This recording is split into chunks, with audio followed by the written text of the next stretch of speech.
Greetings and welcome to the Shua Sermons, the third in a series.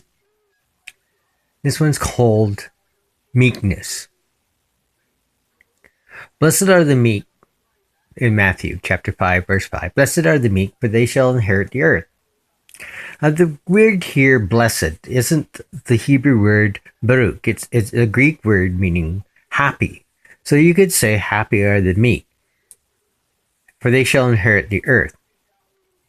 These words seem to echo Psalm 37, verse 10, 11, and 12, which says, Yet a little while, and the wicked man will be no more, and you will look carefully for his place, and he will not be there. For the humble, meekness, will inherit the land, and will delight themselves in abundant prosperity.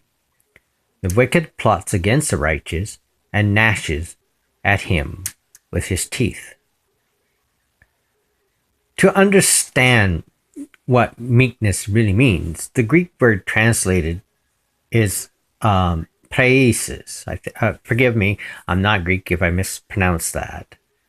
And refers to being mild, gentle, of spirit, humility. Meekness is humility towards Yahweh and toward others, is having one's rights or the power to do something, but refraining from the benefit for the sake of somebody else. Paul urged meekness and taught meekness when he told us to live a life worthy of the calling we have received. Be completely humble and gentle. Be patient, bearing each other burdens in love, as found in Ephesians chapter 4, verses 1 and 2. It is noticing as a quote here how much really the church has gone from being meek and lowly to proud, arrogant, boastful. More emphasis is presented as being evidence of our salvation in the wealth that we display. Do we not heed the warning found in Revelation? Behold, I am great and increased in goods. Yet the warning in Revelation says, I see you as being naked, starving, a harlot. We need to be mindful of how we act toward each other, asking for a little help, sacrificing each other as being more worthy than ourselves. Oftentimes I quip to people who are very close to me, have heard me say, why do these things happen to me when something big happens? Surely I am not worthy. And if I can do these things, if these miracles happen, and it isn't me, then why can't you do them? The challenge is for other believers to take up the cross and follow Yeshua. Believers are called to share the good news, but we're to do it with gentleness and meekness, not Bible thumping and threatening people with thumping them over the head and rebukes. Always be prepared to give an answer to everyone who asks us and give the reason for the hope that we have. Very often, more people are reached through my, quote, message, which isn't really mine, because of Peter chapter 3, verse 15. Why do you believe what you believe?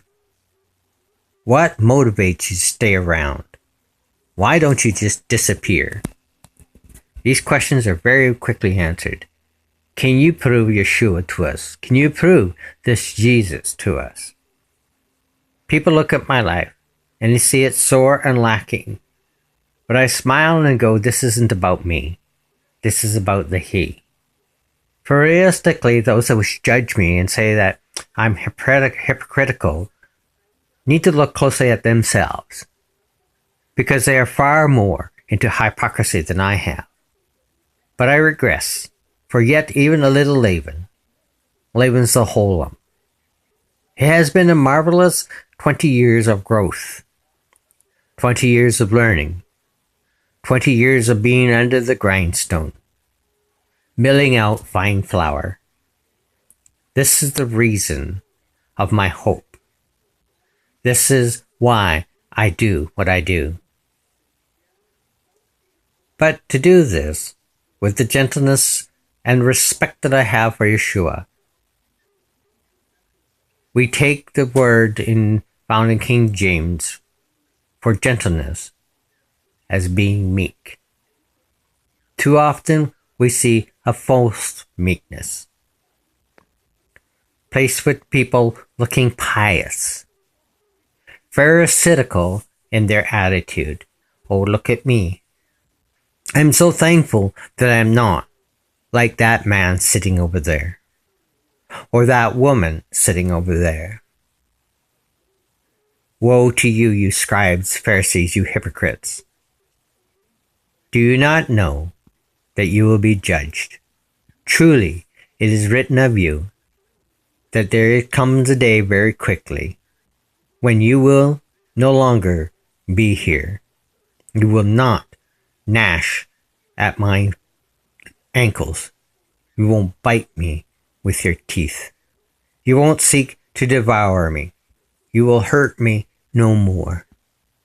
Where the lion and the lamb will lay down together, and true peace will fill the hearts of men. Then truly we will go to the ascension, and we will climb to the highest hill in the promised land. And there we will join with our brothers and sisters and sing the song Amazing Grace.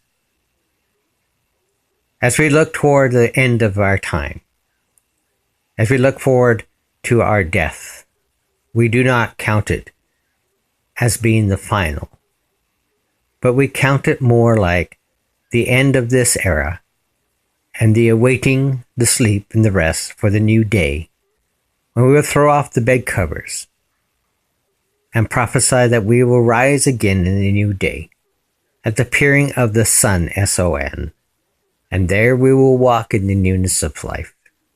Until next time, be encouraged, be of good cheer.